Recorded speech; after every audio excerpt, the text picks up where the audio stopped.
Hi, my name is Michelle Beckshire. I'm an immigration attorney. We're going to be speaking today about the National Interest Waiver, specifically addressing the question, why the National Interest Waiver? Why has it become so popular all of a sudden?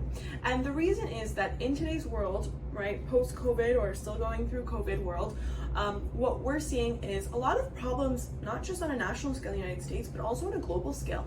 Supply chain disruption, lack of qualified employees, inflation, right? These are major issues that we're seeing. So that's why the National Interest Waiver is being used.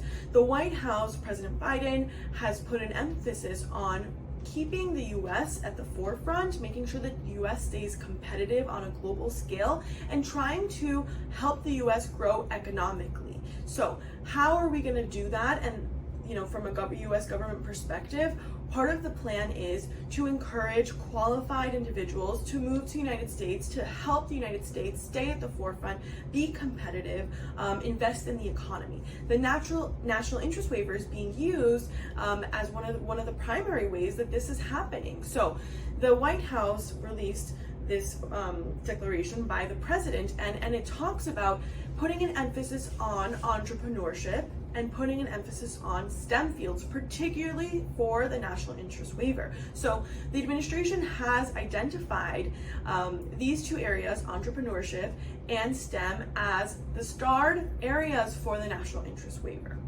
And that means if you are an entrepreneur, if you're in the STEM field, definitely it's worth exploring the National Interest Waiver to see if you qualify, because we know that special attention is being paid to these entrepreneur and STEM field applicants, because they are identified as individuals who are going to help the US stay economically relevant and help grow the economy.